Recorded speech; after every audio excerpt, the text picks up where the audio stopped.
Anak laki-laki itu tidak hanya memilih pedang dewa saat menangkap kesempatan, namun juga menerima berkah dari dewa bayangan terkuat dan raja naga terkuat secara bersamaan. Kakak perempuannya yang merupakan dewa pembunuh, demi menjadikannya pedang suci tanpa batas. Tidak ragu mengorbankan apapun untuk memberinya hati burung Phoenix abadi, dan dia seharusnya menjadi pedang sihir terkuat dalam sejarah. Namun dia mendapat kecemburuan dari orang lain, ditanamkan kutukan dan dilarang menggunakan bakatnya, dianggap sebagai orang yang telah gagal. Dan orang yang gagal di keluarga Lunkade hanya memiliki satu nasib, yaitu diusir dari rumah oleh keluarga. Keluarga Lunkade adalah keluarga pedang yang menguasai separuh dunia. Anggota keluarganya berdiri di puncak dunia dengan kekuatan militer yang absolut. Orang yang tidak memiliki bakat dalam seni pedang, tidak bisa bertahan hidup dalam keluarga Lunkade yang menganut hukum rimba. Namun dalam suatu kesempatan tak terduga, Jin secara tidak sengaja membangkitkan bakat sihir yang dianggap terlarang oleh keluarganya. Dalam sebuah eksperimen sihir, kekuatan sihirnya tiba-tiba meledak. Kekuatan sihir hitam yang sangat besar langsung menelannya, membuatnya terperangkap dalam kekosongan yang tak terbatas. Saat Jin panik dan kebingungan, sebuah sosok besar muncul di belakangnya. Saat dia menenangkan dirinya dan melihat, sebuah makhluk yang dipenuhi aura menakutkan sedang menatapnya. Dia melihat makhluk itu mengulurkan tangan besar dan perlahan mengangkat Jin.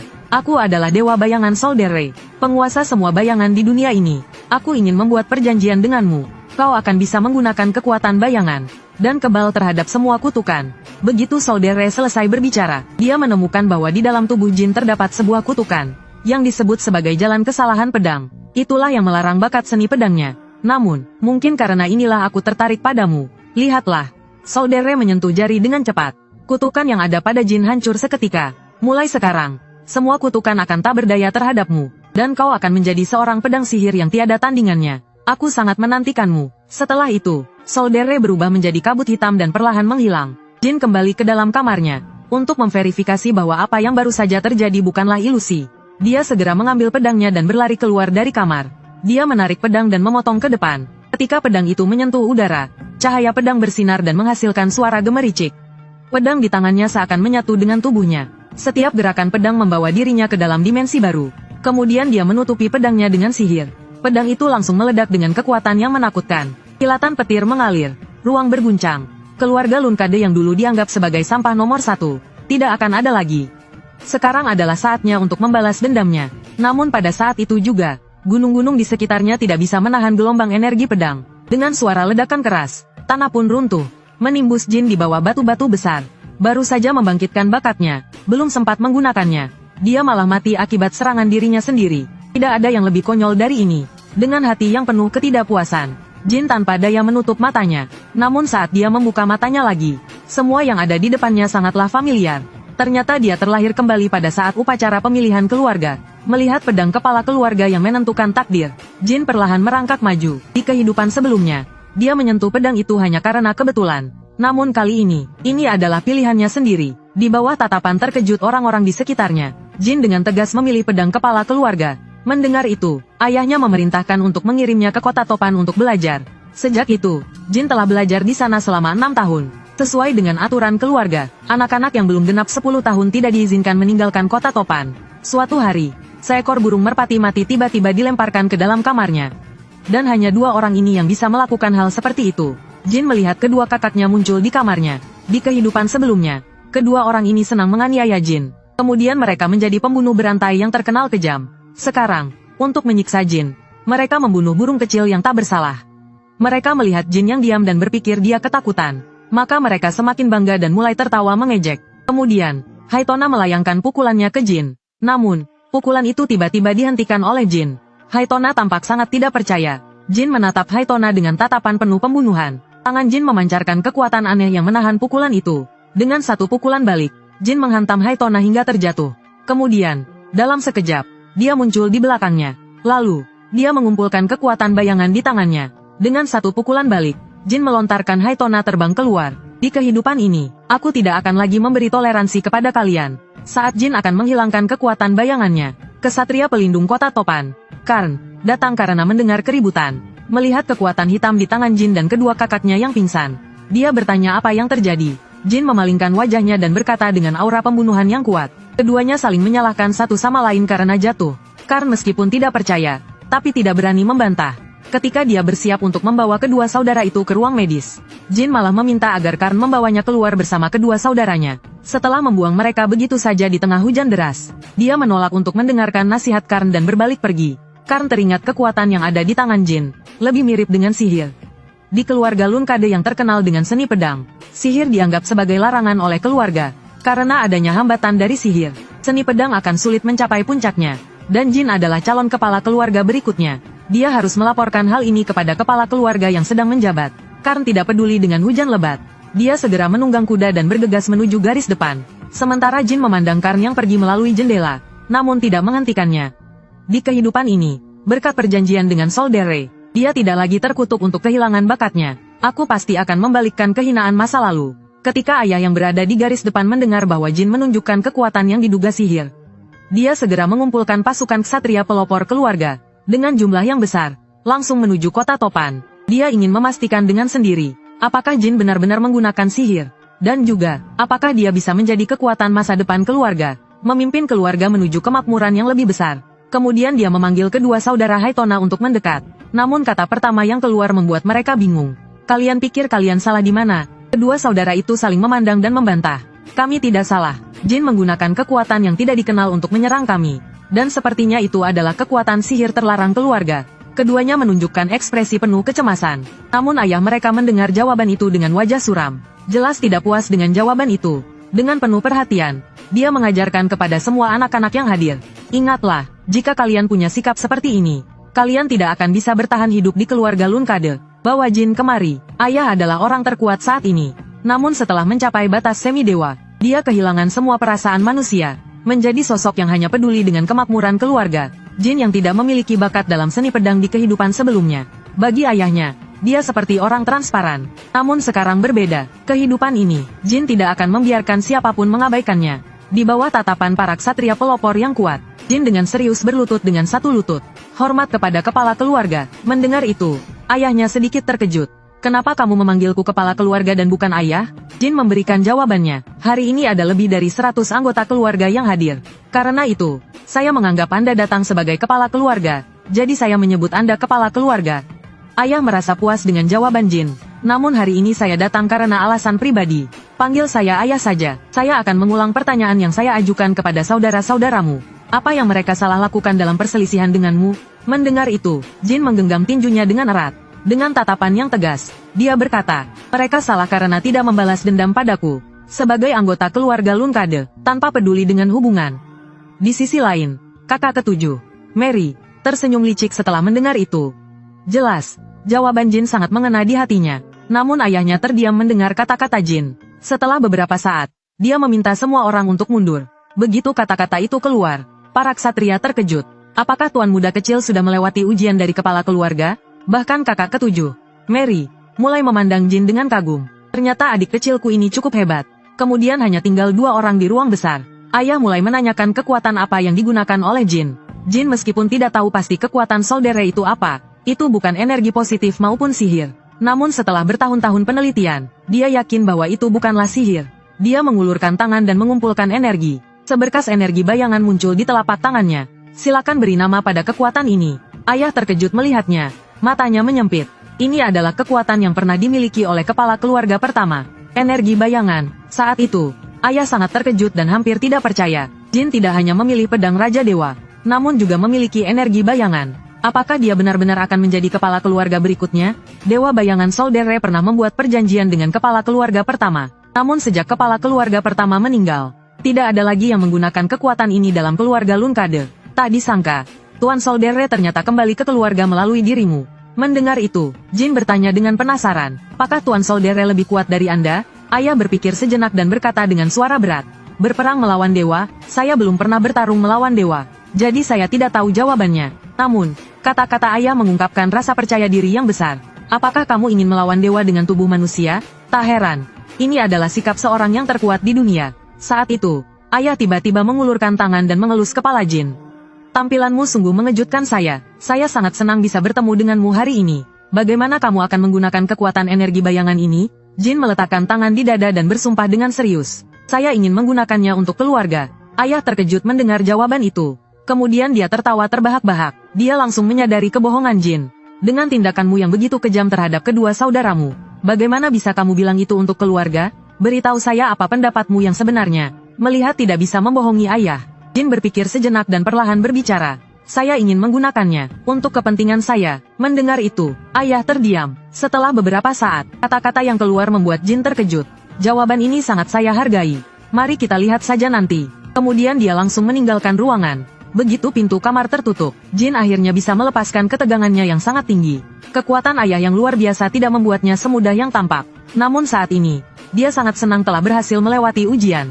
Kedepannya, dia tidak hanya bisa menggunakan energi bayangan dengan terang-terangan, tapi juga mendapatkan persetujuan dari ayahnya. Di kehidupan sebelumnya, dia hidup seperti orang yang tak terlihat. Namun sekarang, nama Jin Lunkade akan menggema di seluruh dunia. Kakak Mary memberi Jin sebuah hadiah sebelum pergi, dan mengingatkannya untuk memakannya sampai habis. Kemudian cepat-cepat menjadi lebih kuat.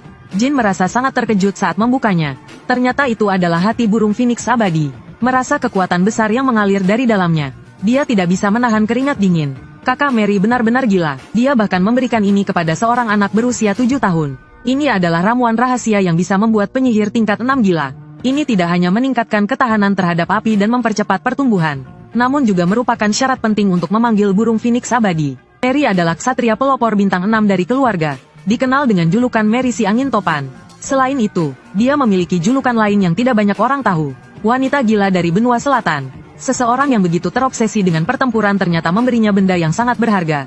Tampaknya dia hanya memiliki satu alasan, untuk membuat Jin cepat menjadi lebih kuat, agar segera bisa menjadi lawannya. Jin malam itu meminta pelayannya untuk membuat sup dari hati tersebut. Namun saat dia siap untuk menikmatinya, dua bayangan yang meneteskan air liur tiba-tiba muncul di belakangnya. Kedua orang itu dengan wajah tebal ingin ikut mencicipi. Jin setuju dengan mereka, asalkan mereka membantunya melakukan satu hal. Baru kemudian dia akan membagikan sup tersebut kepada mereka. Dan hal yang diminta oleh Jin ternyata adalah untuk menggali terowongan. Dan di ujung terowongan tersebut, ada ruang misterius yang menyimpan sosok yang tertidur. Memancarkan aura kuat yang aneh dan menakutkan. Seperti binatang buas kuno yang sedang bersembunyi. Setelah kedua saudara Haitona selesai menggali terowongan dan kembali ke kamar, dengan penuh harapan untuk sup yang dijanjikan Jin. Namun Jin hanya memberikan 1 sendok untuk masing-masing mereka. Dengan ekspresi kecewa, kedua saudara itu hanya bisa menahan amarah mereka. Mereka hanya bisa menggertakkan gigi dan mengucapkan terima kasih. Kemudian, Jin pergi ke ujung terowongan. Di balik dinding itu adalah perpustakaan rahasia keluarga Lunkade. Dia mengangkat tangannya dan melepaskan kekuatan sihir. Energi sihir yang kuat segera terkumpul di tangannya. Dia mendorong dengan kuat ke depan. Energi sihir yang ganas langsung mengalir keluar. Dinding itu hancur dengan suara keras menjadi debu. Jin melihat pemandangan ini dengan penuh kegembiraan. Sebuah pintu besar yang dipenuhi dengan aura kuno muncul. Dia dengan hormat mengucapkan mantra di depan pintu itu. Anak dari keluarga Lunkade datang untuk memberi salam pada Ulakai. Dengan getaran, pintu itu perlahan terbuka. Di sini tersimpan rahasia keluarga yang dihancurkan oleh Lunkade selama ribuan tahun. Hanya ksatria pelopor keluarga Lunkade yang memiliki hak untuk memasuki tempat ini. Setelah Jin masuk, yang terlihat di depannya adalah sebuah wadah yang berisi tubuh yang terkurung. Energi sihir hitam yang aneh mengelilingi tubuhnya. Di wajahnya bahkan terdapat sisik kecil. Apakah orang di depan ini bukan manusia? Mengingat kembali mantra yang baru saja dia ucapkan, Jin langsung menyadari, ini adalah penjaga keluarga, naga hitam Ulakai. Dengar-dengar naga hitam Ulakai dikalahkan oleh kepala keluarga pertama dan jatuh tertidur. Tak disangka legenda itu ternyata benar. Namun dia sekarang tidak punya waktu untuk memikirkan ini. Buku-buku rahasia lebih penting baginya. Namun saat dia berbalik, Ulakai di belakangnya bergerak sedikit, hampir tak terlihat. Ketika Jin bersiap untuk menyalin buku rahasia untuk dipelajari, suara langkah kaki tiba-tiba terdengar dari luar pintu. Dia langsung berdiri dengan cemas. Saat dia berusaha mengintip dari balik pintu, sosok hitam tiba-tiba muncul di luar pintu. Ternyata itu adalah naga hitam Ulakai. Jin yang terkejut langsung berpikir cepat. Ini adalah naga pelindung keluarga Lunkade. Selama saya bersikap hormat, saya rasa dia tidak akan membahayakan saya. Anak dari keluarga Lunkade memberi salam kepada penjaga keluarga. Namun, naga hitam Ulakai mendengar itu dengan ekspresi suram. Dia langsung marah dan mengumpat dengan keras. Siapa yang membuat kalian menyebutku penjaga? Keluarga Lunkade sialan. Setelah melampiaskan kemarahan, Ulakai duduk kesal di tanah. Jarang sekali mencium bau yang menyenangkan. Akhirnya dia terbangun. Saat itu, dia tiba-tiba mengangkat kepalanya dan menatap Jin. Kemudian, dia mendekat dan mulai mengendus dengan liar pada Jin. Apakah pengikat perjanjian 1000 tahunmu adalah anak kecil seperti ini? Ulakai menunjukkan ekspresi yang putus asa. Menurut perjanjian, orang yang akan berjuang bersamaku ke depannya adalah kamu. Sekarang, izinkan saya memperkenalkan diri. Sekejap, kekuatan sihir yang menakutkan membumbung tinggi. Energi hitam menutupi lengannya dan berubah menjadi cakar tajam. Saya adalah wakil dan sahabat Soldere, dan juga keturunan terakhir dari bayangan dunia awal. Mulai hari ini, saya akan berjuang di sampingmu. Di bawah tatapan terkejut Jin, sebuah naga iblis yang sangat besar muncul dengan mengguncang. Sebutkan namamu, pihak yang terikat dengan Soldere. Jin tersenyum kecil, menahan kegembiraan dalam hatinya. Nama saya Jin Lunkade. Saya adalah anak bungsu dari keluarga Lunkade. Dan saat satu tangan manusia dan satu cakar naga bertemu, roda takdir mulai berputar. Namun saat itu, Jin masih belum bisa percaya. Naga hitam Ulakai adalah penguasa terkuat 1000 tahun yang lalu. Selama bertahun-tahun, ia mendominasi tanah ini. Namun dia kalah dalam pertarungan melawan kepala keluarga pertama Lunkade. Setelah menyerahkan wilayah ini, dia jatuh tertidur. Menurut kata Ulakai, dia dan kepala keluarga pertama bukanlah musuh, melainkan penjaga naganya, dan juga sahabatnya. Biasanya, pengikat dewa memiliki seekor naga penjaga di sisinya. Namun, selama bertahun-tahun, tidak ada yang tahu apa sebenarnya naga penjaga kepala keluarga pertama. Jika dikatakan bahwa Ulakai selalu tertidur, itu bisa dipahami. Dan sekarang dia menjadi naga penjaga Jin. Selama beberapa bulan berinteraksi ini, Jin berusaha sebisa mungkin untuk mengenal Ulakai lebih banyak. Namun sejauh ini, Jin hanya memastikan satu hal, yaitu bahwa dia sangat suka makan pai stroberi. Jin sangat penasaran, jika dibandingkan dengan kepala keluarga pertama yang paling kuat dalam sejarah. Apa levelnya sekarang? Naga hitam berpikir sejenak dan berkata dengan suara berat. Kamu memiliki bakat seperti dia, namun masih belum setara dengannya. Jin terkejut mendengar itu. Apakah saya tidak akan pernah bisa menjadi sekuat kepala keluarga pertama? Mendengar itu, Ulakai melihat kesedihan Jin. Dia dengan lembut mengelus kepala Jin dan berkata, kamu masih kecil, jika kamu terus berlatih dengan tekun, kamu akan menjadi sekuat dia. Mungkin kamu bahkan bisa mengalahkannya, karena kekuatan Raja Bayangan itu tidak terbatas. Dan sebagai pengikatnya, kekuatanmu juga tidak terbatas. Jadi, semangatlah, saya akan mengajarkanmu kemampuan baru, pelepasan energi bayangan. Namun pertama-tama, kamu harus bisa menguasai pelepasan sihir dan perpindahan sihir. Proses ini akan memakan waktu sekitar 2 hingga 3 tahun. Sebelum itu, saya tidak bisa mengajarkan pelepasan energi bayangan. Namun detik berikutnya, sekelompok energi sihir tiba-tiba muncul di tangan Jin. Pemandangan ini membuat Ulakai terkejut dan gemetar. Namun, Jin segera menggunakan perpindahan sihir.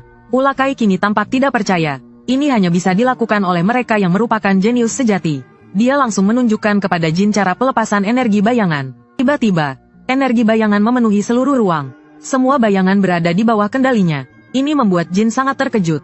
Dia merasakan kekuatan menakutkan yang terkandung dalam bayangan-bayangan ini. Dalam 2,5 tahun berikutnya, Jin berlatih keras setiap hari.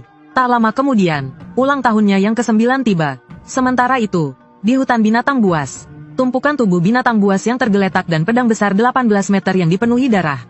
Semua itu menunjukkan kekuatan dan kekejaman wanita di depan ini. Namun, wajahnya sekarang penuh dengan kelembutan. Dia mengajukan sebuah pertanyaan kepada bawahannya. Apa menurutmu hadiah seperti apa yang disukai oleh anak berusia 9 tahun?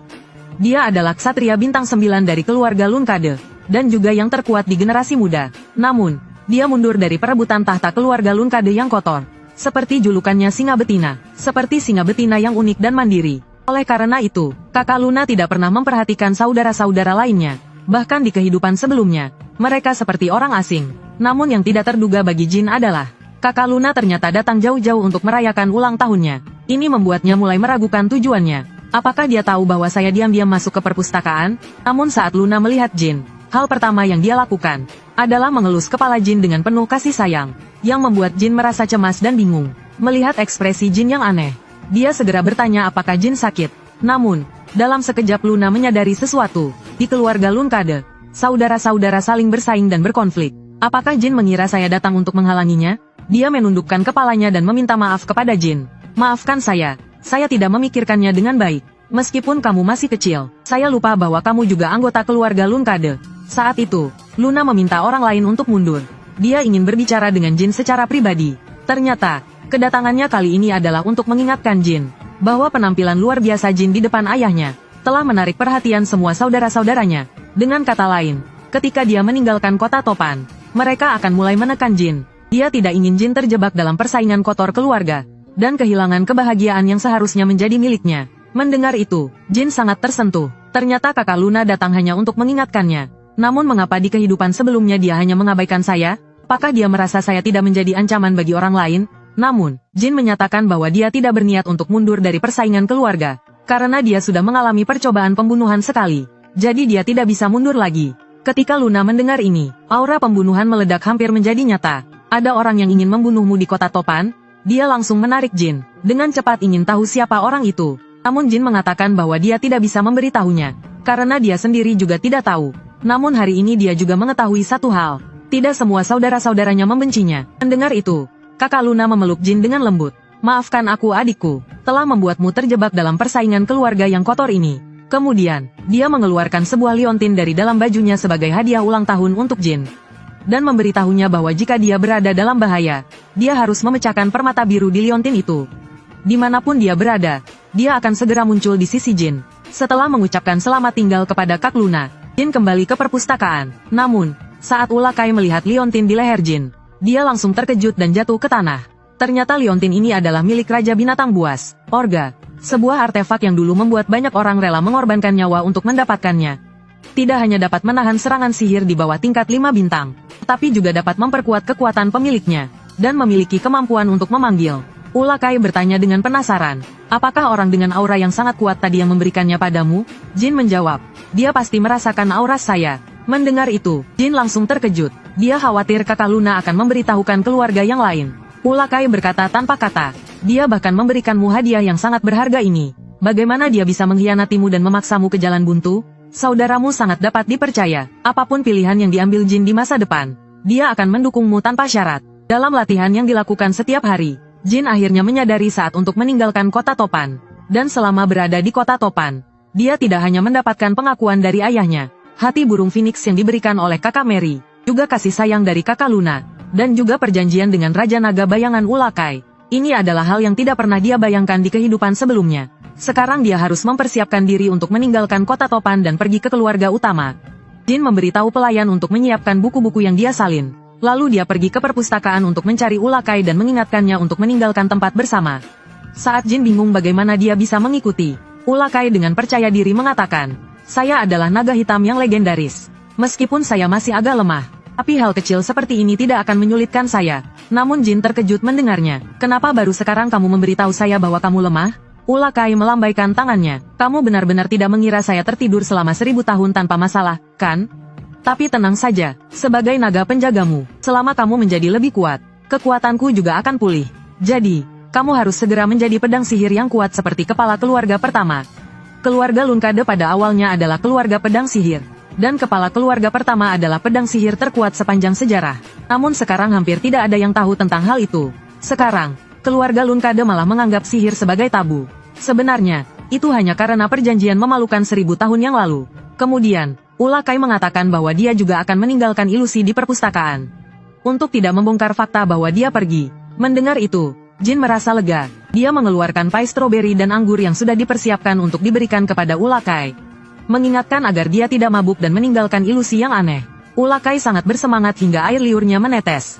Dia berjanji tidak akan ada masalah. Keesokan harinya, Jin, dengan penjagaan 2 ksatria keluarga, berangkat menuju halaman pedang keluarga utama. Dia mengira perjalanan yang damai. Namun, tiba-tiba kereta terguncang keras. Dengar suara penjaga yang berteriak ada serangan musuh, dan mengingatkan mereka untuk tidak keluar. Dia kemudian berlari keluar. Namun, mendengar kata-kata itu, Jin terkejut. Dia segera menarik Gili untuk melarikan diri dari kereta, karena ksatria pelindung keluarga Lunkade tidak akan pernah meninggalkan anak-anak keluarga. Mereka tidak akan pernah meninggalkan anak-anak keluarga. Artinya, salah satu dari 2 orang itu harus tetap berada di sisinya. Jadi, 2 orang itu pasti palsu.